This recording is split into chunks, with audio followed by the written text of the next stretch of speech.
जो हुआ वह अच्छा हुआ, जो हो रहा है वह अच्छा ही हो रहा है, जो होगा वह भी अच्छा ही होगा।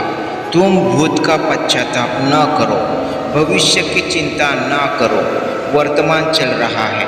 एक बार एक लड़का जो गुणी, दिखने में अच्छा और बहुत बुद्धिमान था, मगर वो बहुत स्वार्थी और गुस्सैल था। जब उसे गुस्सा आता तो वो बहुत खराब चीज़ें बोलता और करता था, इतनी कि उसके आसपास कौन है इसका भी लिहाज वो नहीं रखता था। इसलिए उसके बहुत कम दोस्त थे।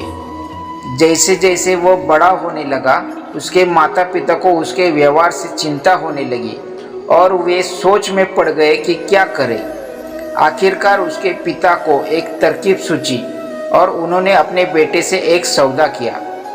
उन्होंने उसे किलो का एक थैला और एक बड़ा सा हथौड़ा दिया और उन्होंने कहा कि मैं चाहता हूँ कि जब भी तुम्हें गुस्सा आए तो तुम उसे बाहर निकालो और लकड़ी के पट्टी पर पूरी ताकत से एक कील गाड़ देना।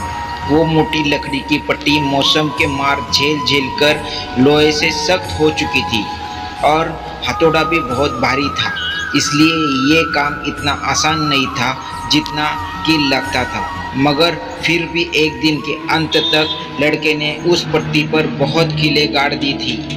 धीरे धीरे कुछ हफ्ते बीत जाने पर यह संख्या घट गई और उसे अपने गुस्से पर काबू आने लगा, क्योंकि लकड़ी में कील गाड़ना मुश्किल काम था। फिर एक दिन आया जिस दिन लड़के ने एक बार भी गुस्सा नहीं किया। उसने गर्व से जाकर अपने माता पिता को ये बात बताई। पिता ने कहा, तुम्हारी कामयाबी के लिए तुम एक कील निकाल सकते हो।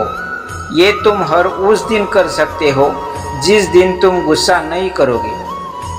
कई हफ्ते बीत गए और आखिरकार एक दिन उस लड़के ने आकर गर्व से बताया कि अब लकड़ी में एक भी कील बाकी नहीं है।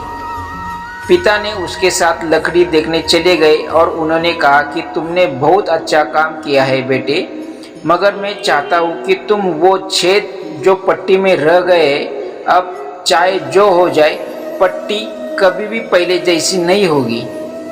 गुस्से में कई और कड़ी बातें भी ऐसे ही निशान छोड़ जाती है और दाग हमेशा रह जाता है।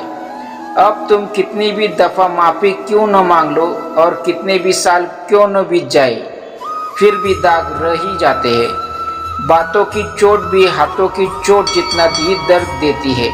लोग इस लकड़ी से ज़्यादा कीमती है। वो हमारी मुस्कान और हमारी कामयाबी का कारण बनते हैं। कुछ हमारे दोस्त बनकर हमारी खुशियों में और दुख में हमारा साथ देते हैं। इसका अर्थ है हम सबको प्यार और इज्जत से रखना चाहिए।